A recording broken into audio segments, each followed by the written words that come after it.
My self Hema sir. आज की इस वीडियो में हम लोग डिस्कस करेंगे क्लास 11 फिजिक्स का एक बहुत ही इंपॉर्टेंट चैप्टर नाम है जिसका नाम है फिजिकल वर्ल्ड, और उसमें एक टॉपिक को हम लोग डिस्कस करेंगे जिसका नाम है fundamental force in nature. Fundamental force in nature. अगर इसके बारे में हम लोग डिस्कस करेंगे स्टूडेंट, हमारे पास 4 तरीके के फंडामेंटल फोर्स होते हैं। कितने तरीके के? 4 तरीके का। पहला होता है ग्रेविटेशनल फोर्स। कौन सा होता है स्टूडेंट? Gravitational force. कौन सा होता है? Gravitational force. दूसरा कौन सा होता है? Week nuclear force. दूसरा हमारे पास होता है वीक न्यूक्लियर फोर्स। तीसरा हमारे पास स्टूडेंट होता है जिसका नाम है जो है इलेक्ट्रोमैग्नेटिक फोर्स। क्या है? इलेक्ट्रोमैग्नेटिक फोर्स तीसरा है।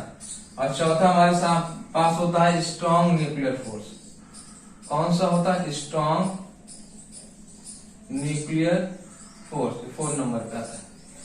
तो कितने तरह के फंडामेंटल फोर्सेस होते हैं स्टूडेंट? 4 तरीके के, 4 तरीके के। कितने तरीके के? 4 तरीके के। ध्यान रखना है आपको। कितने तरीके के होते हैं स्टूडेंट? 4 तरीके के। और इन 4 तरीके के फोर्सेस को हम लोग डिस्कस करेंगे 1 बाय 1। चलिए कौन कौन से होते हैं एक बार फिर से मैं बताना चाहूंगा।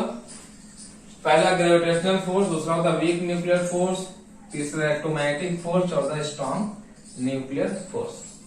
चलिए ग्रेविटेशनल फोर्स, जैसे जो 2 ऑब्जेक्ट हैं स्टूडेंट, एक का मास है m1, एक का मास है m2, तो इनके बीच में जो अट्रैक्टिव फोर्स काम करता है उसी को हम लोग बोलते हैं ग्रेविटेशनल फोर्स। क्या बोलते हैं? Gravitational force.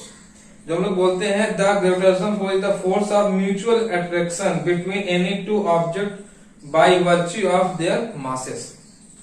2 ऑब्जेक्ट हैं m1 और m2, इनके बीच में जो म्यूचुअल अट्रैक्टिव फोर्स होता है उसी को हम लोग बोलते हैं ग्रेविटेशनल फोर्स। तो यहां हम लोग लिख सकते हैं F बराबर एक फार्मूला होता है G m1 m2 upon r square. Clear समझ में आया? मैं फिर से बताना चाहूंगा the gravitational force is the force of mutual attraction between any 2 objects by virtue of their masses.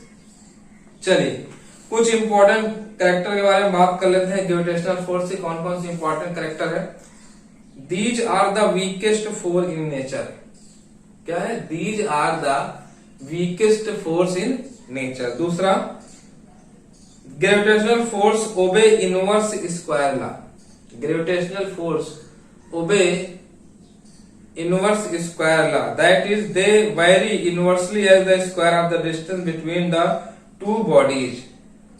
तीसरी प्रॉपर्टी की बात करें, gravitational force are central force. Gravitational force कैसे होते हैं? Central force. चलिए दूसरा हम लोग बात करते हैं वीक न्यूक्लियर फोर्स। किसकी बात करेंगे स्टूडेंट? Week nuclear force. कहा जाता है the weak nuclear force are the force of interaction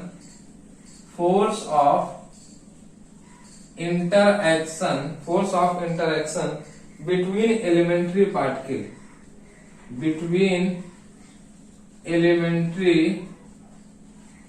particle force of interaction between elementary particles of short lifetime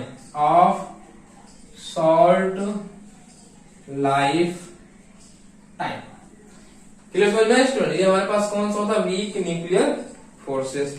अब दिया गया है कि इनके इंपॉर्टेंट प्रॉपर्टीज क्या होती है वीक न्यूक्लियर फोर्सेस की। तो कहा गया है कि the weak nuclear force are the 10⁻25 times stronger than the gravitational force. जो वीक न्यूक्लियर फोर्स होता है 10⁻25 टाइम ग्रेटर देन होता है, स्ट्रॉन्गर देन होता है ग्रेविटेशनल फोर्स। अच्छा, ये फोर्स कहां से ओरिजिन होते हैं? तो these forces were discovered during the study of the phenomena of beta decay in radioactivity. जब phenomena of beta decay radioactivity में हम स्टडी करते हैं तब हमें इन फोर्स के बारे में मालूम चलता है। फोर्स कौन सा होता है? Week nuclear force. कौन सा होता है स्टूडेंट? Week nuclear force. चलिए अब नेक्स्ट हम लोग बात करते हैं इलेक्ट्रोमैग्नेटिक फोर्स। इलेक्ट्रोमैग्नेटिक फोर्स कहा जाता है electromagnetic force are the force between charge particle. Force between charge particle. Force between किसके बिटवीन होगा? Charge particle. कौन सा होगा हमारे पास? Electromagnetic force. अब एक चीज और ध्यान देंगे, अगर चार्ज रेस्ट में है तो इलेक्ट्रिक फील्ड जनरेट करता है, इलेक्ट्रिक फोर्स जनरेट करता है।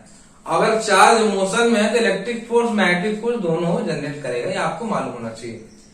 अब यहाँ पे जो हमारे पास फार्मूला है, मान लीजिए दो चार्ज अपने पास है, एक है Q1 एक है Q2, इनके बीच में डिस्टेंस r है, फोर्स गुलामी फोर्स होता है बराबर 1/4πε0 Q1 Q2 अपॉन r²। ये अपने पास होता है इलेक्ट्रोमैग्नेटिक फोर्स बराबर 1/4πε0 Q1 Q2 अपॉन r²।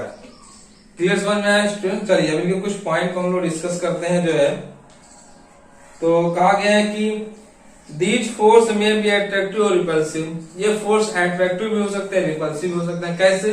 अब सुनिए, अगर ये चार्ज दोनों सेम है, चाहे पॉजिटिव पॉजिटिव दोनों हो चाहे निगेटिव निगेटिव दोनों हो, तो इनके बीच में रिपल्सिव फोर्स काम करेगा। अगर ये चार्ज अपोजिट है, मान लीजिए पॉजिटिव है निगेटिव है, तो इनके बीच में कौन सा काम करेगा? अट्रैक्टिव। लाइक चार्ज होंगे तो रिपल्सिव फोर्स काम करेगा, और अनलाइक चार्ज या अपोजिट चार्ज होंगे तो इनके बीच में कैसा काम करेगा? Attractive forces.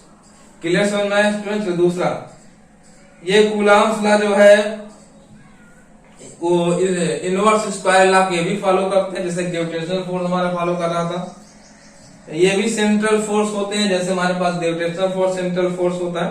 चलिए सबसे लास्ट वाला डिस्कस करते हैं, स्ट्रॉन्ग न्यूक्लियर फोर्सेस। कह रहा है कि the force that bind the neutron and proton together in the nucleus. ऐसा फोर्स जो प्रोटॉन और न्यूट्रॉन को न्यूक्लियस से बाइंड रखता है, ऐसे फोर्स को हम लोग बोलते हैं न्यूक्लियर फोर्स। क्या बोलते हैं? Nuclear force. The force that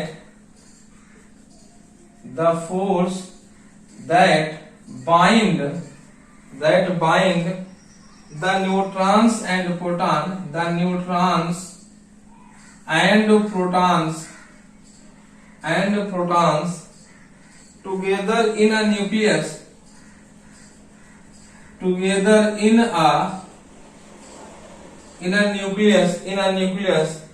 are called strong nuclear force। Clear समझ में आया? The force that bind the neutrons and protons together in a nucleus is called strong nuclear forces। Clear समझ में आया? तो there are the four fundamental forces। The first is the gravitational force, second is the weak nuclear force, third is the electromagnetic force and fourth is the strong nuclear force। One by one इनको हम लोगों ने discuss कर दिया। अब strong nuclear force के कुछ point देख लेते हैं। Strong nuclear force do not depend on charge on the nucleon. Nucleon पे क्या चार्ज है उस पर स्ट्रॉन्ग न्यूक्लियर फोर्स डिपेंड नहीं करता जो है। ये नॉन सेंट्रल फोर्स होते हैं, नॉन कंजर्वेटिव होते हैं, ये आप ध्यान रखना। Strong nuclear forces are non central non conservative forces. तो इस तरह से स्टूडेंट आज की इस वीडियो में हमने डिस्कस किया fundamental force in nature. I hope आपको हमारा ये वीडियो अच्छा लगा होगा।